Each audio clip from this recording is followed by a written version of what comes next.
नमस्कार, आप सभी का स्वागत है विंध्य भारत में। मैं हूं आपके साथ साक्षी गुप्ता। आइए बढ़ते हैं कुछ खास खबरों के साथ। मध्य प्रदेश में परिवहन विभाग में आरक्षक रहे सौरभ शर्मा ने भ्रष्टाचार की काली कमाई को सफेद करने के लिए अविरल बिल्डिंग कंस्ट्रक्शन प्राइवेट लिमिटेड के नाम से कंपनी बनाई थी। जिस चेतन सिंह गौर को सौरभ का महज ड्राइवर समझा जा रहा था, उसके साथ शरद जायसवाल और रोहित तिवारी इस कंपनी में डायरेक्टर हैं। 22 नवंबर 2021 को शुरू की गई यह company ministry of corporate affairs के ग्वालियर स्थित दफ्तर से पंजीकृत हुई थी। कंपनी भोपाल के अरेरा कॉलोनी E7 के पते पर रजिस्टर्ड कराई गई। यहीं लोकायुक्त पुलिस की टीम ने 2 दिन पहले छापा मारकर करोड़ों रुपए और सोना चांदी बरामद किया। कंपनी की शुरुआती लागत 10 लाख रुपए थी। कंपनी का टर्नओवर नहीं खोला गया है।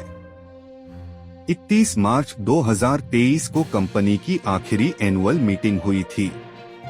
ऐसा कहा जा रहा है कि शरद सौरभ का साझीदार है और दोनों की मुलाकात एक पूर्व मंत्री ने कराई थी। सौरभ परिवहन विभाग में ही कार्यरत स्टेनो का रिश्तेदार है। अनुकंपा नियुक्ति कराने के लिए इसी रिश्तेदार ने तार जोड़े, फिर स्टेनो के जरिए ही उसने परिवहन विभाग के दावपेंच सीखे और रिश्तेदार को दरकिनार कर एक पूर्व मंत्री का खास बन गया। सौरभ ने पहले अपने स्टेनो रिश्तेदार के जरिए चिरूला बैरियर को ठेके पर लेकर चलवाया। उसे कमाई का चस्का लगा तो उत्तर प्रदेश और मध्य प्रदेश के सभी बैरियर का ठेका वह लेता था। फिर अपने हिसाब से TSI, RTI को बैरियर का ठेका देता था। बाकायदा बैरियर की बोली लगवाता था, लेकिन प्राइवेट कटर इसी के रहते थे, जो पूरा हिसाब किताब रखते थे।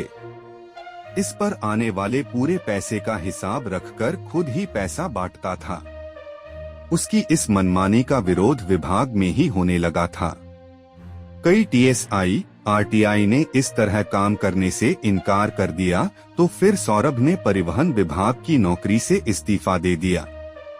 पैसा कमाने का चस्का प्रतियोगी परीक्षाओं की तैयारी कराने वाले मनोज शर्मा बताते हैं कि सौरभ पढ़ने में बहुत होशियार था। कोचिंग के टेस्ट में अव्वल आता था। उसमें प्रतिभा थी। 2 बार उसने MPPSC दी और प्रारंभिक परीक्षा में सफलता हासिल की, मुख्य परीक्षा तक पहुंचा। एक बार साक्षात्कार में रह गया। इसी दौरान पिता के निधन के बाद उसकी अनुकंपा नियुक्ति परिवहन विभाग में हो गई। यहाँ से उसे पैसा कमाने का चस्का लगा।